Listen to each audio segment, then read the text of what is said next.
living in the land. A gentle answer turns away wrath, but a harsh word stirs up anger. After several years of war, Israel had conquered Canaan, although not all of its inhabitants had yet been expelled. The 2.5 tribes that had taken possession of the eastern part, Reuben, Gad, and the half-tribe of Manasseh, that had crossed the Jordan to help the conquest, had faithfully fulfilled their commitment.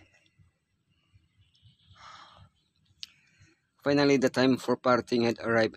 After blessing them and advising them to continue on Elohim's path, Joshua dismissed them, but the farewell was overshadowed by a serious misunderstanding that could easily have destroyed the unity of the people of Israel.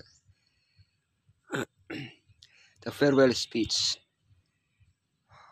the reason for the conflict, the accusations, the kind answer, reconciliation.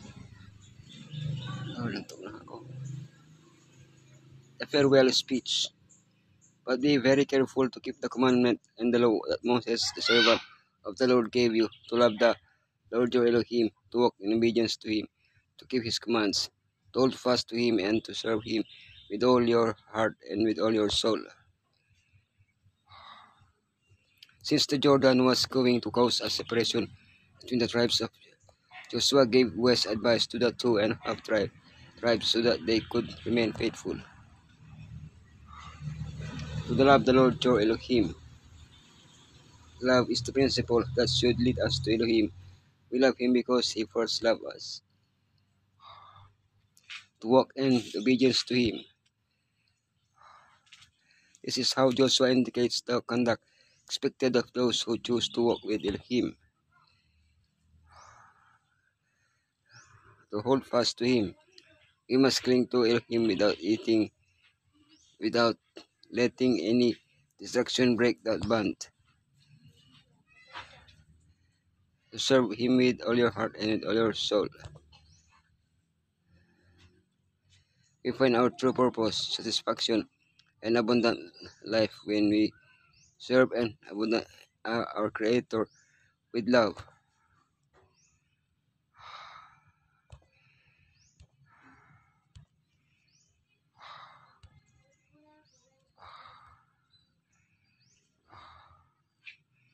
The reason for the conflict. When they came to Gililot near the Jordan in the land of Canaan, the Reubenites, the Gadites, and the half-tribe of Manasseh built an opposing altar there by the Jordan, near the place where Joshua had erected a memorial of the miraculous crossing of the Jordan. The 2.5 tribes built an altar similar to the altar of the sanctuary. This act was interpreted as a transgression of the law that prohibited offering sacrifices in a place other than the altar of burnt offerings in the sanctuary. The rest of the Israelites decided to eradicate this sin by attacking their brothers, but Elohim intervened to prevent a bloody civil war.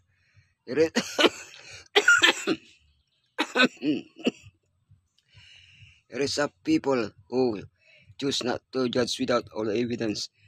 They granted the benefit of the doubt, and they decided to give their brothers the opportunity to explain themselves.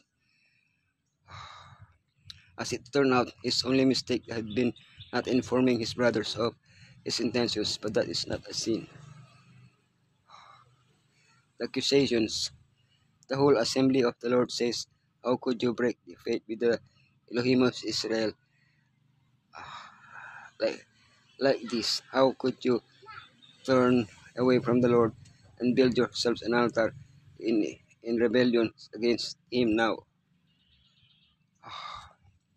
Why was Phinehas chosen to head the investigating committee? Phinehas, the high priest's son, had been relentless in stopping the sin at Baal Peor. In his speech, he linked in this sin to Achan's sin and equated it with the only one supposedly committed by the two half-tribes. Phinehas' speech made perfect sense. If sacrifices were offered on the newly erected altar, Elohim would punish all of Israel for it. However, he gave them the opportunity to rectify this mistake before they committed the sin. He offered them the chance to return to the Jordan side where the sanctuary was. The kind answer: if we have built our own altar to turn away from the Lord and to offer burnt offering and grain offerings or to sacrifice fellowship offerings on it, may the Lord himself call us to account. The tribes of Reuben and Gad and the half-tribe of Manasseh, when accused, acted in an exemplary manner. They listened to the accusations in silence. They called Elohim as their witness. They accepted to be punished if they had sinned. They revealed their true motivations.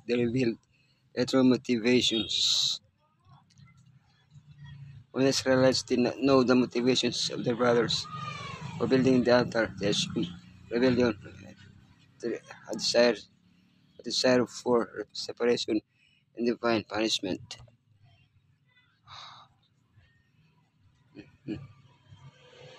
Although the reality was a desire to remain united with their brothers and avoid a future separation on the part of the Israelites. Although the accused tribes could have felt offended by the accusations and reacted the revelation, and reacted violently in their defense, thanks to their friendly response, war was avoided. Reconciliation. They were glad to hear the report and praised Elohim. They talked no more about going to war against them to devastate the country where the Reubenites and the Gadites live. Saying that the accusation was unfounded, Phinehas and the Israelite delegation were relieved. For their part, when the Israelites learned the truth, they rejoiced and praised Elohim. Through their example, we can see the necessary steps to restore peace in similar situations when relating to family, church, and community. Communicating our thoughts. Do not jump to conclusions. Talk about the problems before acting. Be willing to make sacrifices to achieve unity. Give a polite response to the accusations.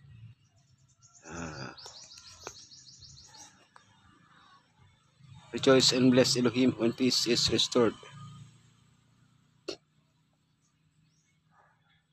The children of Gad and Reuben now place upon their altars an inscription pointing out the purpose for which it was erected, and they said, "It shall be a witness between us that Yod-Heh-Waw-Heh is Elohim." Thus they endeavored to prevent future misapprehension and to remove what might be a cause of temptation.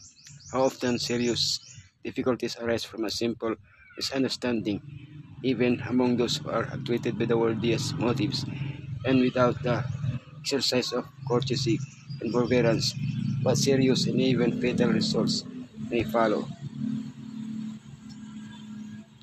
No one was ever reclaimed from a wrong position by censure and reproach, but many are thus driven farther from the right path and led to harden their hearts against conviction.